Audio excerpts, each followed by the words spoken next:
Sir నమస్కారం sir.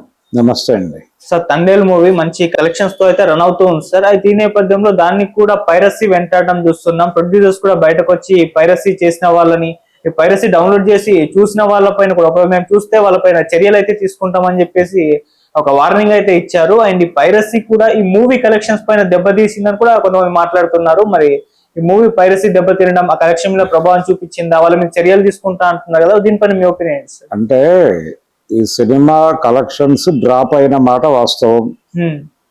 అంటే నిజానికి వీకెండ్ సండే కూడా 60% ఆక్యుపెన్సీ మీదే వెళ్ళింది. అదే వాళ్ళు చెప్పుకున్నారు.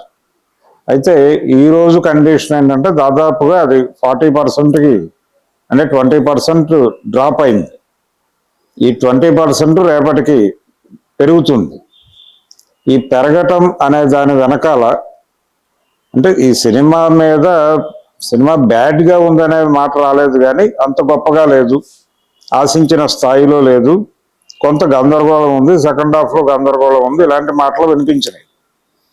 ఈ మాటల నేపథ్యంలో ఈ సినిమా సక్సెస్ మీట్ కూడా జరిపేసుకున్నారు, ఫంక్షన్ చేసేసుకున్నారు, అయిపోయింది. అయితే ఈ డ్రాప్కి సంబంధించి ఇప్పుడు ఆ సక్సెస్ మీట్ అయిపోయింది, వాళ్ళు సెలబ్రేషన్ చేసేసుకున్న తర్వాత కలెక్షన్స్ డ్రాప్ అవటం మీద ఎలా రియాక్ట్ అవ్వాలి అనేటప్పుడు దీన్ని ఎంచుకున్నారు వాళ్ళు. ఏది పైరసీని ఎంచుకున్నారు. ఈ పైరసీ గురించి మాట్లాడటానికి ఇప్పుడు మీడియా ముందుకు వచ్చారు. కలెక్షన్స్ డ్రాప్ అవడానికి ఇదే కారణం అని చెప్తున్నారు, కానీ అది కేవలం ఈ ఒక్క సినిమాకే కాదు, అన్ని సినిమాలకి ఉంది ఈ ప్రాబ్లం. ఏ సినిమా అయినా రిలీజ్ అయ్యి షో పడిన తర్వాత షో కంప్లీట్ అయిన గంటలోపు కంటెంట్ ఏదో ఒక సోషల్ మీడియా ప్లాట్ఫామ్ మీద, సోషల్ మీడియా కాదు ఇంటర్నెట్లో ఏదో ఒక ప్లాట్ఫామ్ మీద అవైలబుల్గా ఉంటుంది. అది డౌన్లోడ్ చేస్తున్నారు, సర్క్యులేట్ చేస్తున్నారు. చాలామంది ఈ సినిమా కూడా రిలీజ్ అయిన రోజే ఫోనుల్లో సినిమా చూడటం మనం చూసాం. కాబట్టి సినిమాలు ఎందుకు ఇలా అవైలబుల్గా వచ్చేస్తున్నాయి, ఇది ఎక్కడి నుంచి జరుగుతోంది, ఈ లీకేజ్ ఎక్కడి నుంచి జరుగుతోంది అనేది ఈరోజు సమస్య కాదు, చాలా కాలంగా జరుగుతోంది. ఏ సినిమా అయినా సరే ప్రొజెక్షన్ అయిపోయిన 1 అవర్లో అవైలబుల్లో ఉంటుంది. ఒకవేళ యుఎస్లో ముందే పడితే 1 అవర్ తర్వాత ఇక్కడ షో పడకముందే సినిమా కంటెంట్ అవైలబుల్గా ఉంటుంది. ఈ పరిస్థితికి ఏ సినిమా అతీతం కాదు. మీరు 1500 కోట్లు పెట్టి రేపు తీయబోతున్న మహేష్ బాబు రాజమౌళి సినిమా కూడా ఇలాగే వచ్చేసే అవకాశం ఉంది.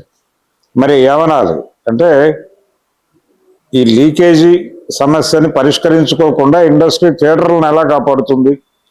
ఒకప్పుడు టీవీలో వచ్చినప్పుడు అంటే ప్రైవేట్ ఛానల్స్ వచ్చినప్పుడు, దూరదర్శన్ ఉండగా పర్లేదు, ప్రైవేట్ ఛానల్స్ వచ్చినప్పుడు అలాగే వీసీఆర్లు, వీడియో క్యాసెట్లు ఇవి విస్తృతంగా చలామణిలోకి వచ్చినప్పుడు, పైరవీ క్యాసెట్లు మొదలవుతున్నటువంటి దశలో చాలా థియేటర్లు మూతపడి కళ్యాణ మండపాలుగా మారిపోవడం మనం చూసాం. ఇప్పుడు ఈ కండిషన్లో మిగిలి ఉన్నటువంటి సింగిల్ స్క్రీన్స్ కూడా పూర్తిగా మూతపడే ప్రమాదం ఉంది. అంటే థియేటర్కి జనాలు వెళ్లాల్సిన అవసరం లేకుండా కంటెంట్ అవైలబిలిటీ ఉంది. ఇదివరకు రోజుల్లో టీవీ పెట్టుకునో లేకపోతే మరొకటి ఒక వీసీఆర్ పెట్టుకునో క్యాసెట్ అక్కడ నుంచి తెచ్చుకునో ఈ కష్టం ఉండేది. ఇప్పుడు అది కూడా లేదు. మీ ఫోన్లో మీరు ఆ పేరు కొట్టేస్తే ఎక్కడో చోట అవైలబుల్గా ఉంటుంది, డౌన్లోడ్ చేసుకుని ప్రశాంతంగా మీకు వీలున్నప్పుడు చూసేటువంటి పరిస్థితి ఉంది.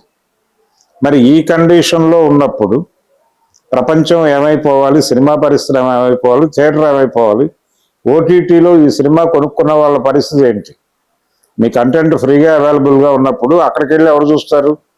సో ఓటీటీ వాడు కూడా అభ్యంతరం చెప్పే అవకాశం ఉంది. అందుకని ఈ లీకేజ్ ఎందుకు కంట్రోల్ చేయరు? ఆ మధ్య ఈ ప్లాట్ఫామ్స్కి సంబంధించి ఐబొమ్మ వాడు ఐ డోంట్ కేర్ అన్నాడు. మీరు ఏమైనా చేసుకోండి, నేను నా పద్ధతిలో నేను వెళ్తాను, మీరు నన్ను కంట్రోల్ చేసుకోగలిగితే ఎలా కంట్రోల్ చేసుకోగలరో అలా చేసుకోండి, నేను అడ్డు చెప్పను, నేను ఆపను అని చెప్పాడు చాలా స్పష్టంగా. ఇదే పరిస్థితి అన్ని చోట్ల ఉంది. కాబట్టి దీన్ని ఎలా కంట్రోల్ చేయాలి, దీనికి సంబంధించిన ప్రభుత్వంతో మీరు టిక్కెట్ల రేట్ల పెంపు గురించి మరో దాని గురించి నెగోషియేషన్ చేస్తున్నారు. దానికంటే కూడా ఇది కీలకం. మీరు టికెట్ల రేట్ల పెంపు కంటే కూడా ప్రభుత్వంతో నెగోషియేట్ చేసి దీని మీద ఒక చర్య తీసుకుని మీరు సైబర్ క్రైమ్తో మాట్లాడుకుంటారా, ఇంకోళ్ళతో మాట్లాడుకుంటారా, దీనికి సంబంధించి ఒక బలమైనటువంటి వ్యవస్థను పెట్టి ఇంటర్నెట్లో అవైలబుల్గా ఉండకూడదని చెప్పాలి. ఇప్పుడు పుష్ప 2 కూడా షో పడిన తర్వాత వచ్చేసింది బయటకి, కంటెంట్ అవైలబుల్ 1 hour తర్వాత. మొన్న జరిగినటువంటి సెలబ్రేషన్స్లో వాళ్ళు ఒక వ్యక్తి గురించి మాట్లాడుతూ సుకుమార్ గారు ఈ సినిమాకి సంబంధించిన ఏ లీకేజీ కూడా ఎడిట్ రూమ్ నుంచి జరగకుండా డైరెక్షన్ డిపార్ట్మెంట్ లోంచి ఒక కుర్రాడు అక్కడే పడుకుని కాపలా కాసాడని చెప్పాడు. మరి అంత కాపలా కాసి రిలీజ్ వరకు కాశారు మీరు. రిలీజ్ తర్వాత అయిపోయింది, సినిమా ఓపెన్ అయిపోయింది కదా. ఇది ఎందుకు ఓపెన్ అవుతుంది? మీరు ఎడిట్ రూమ్ లో అందరూ కలిసి పడుకుని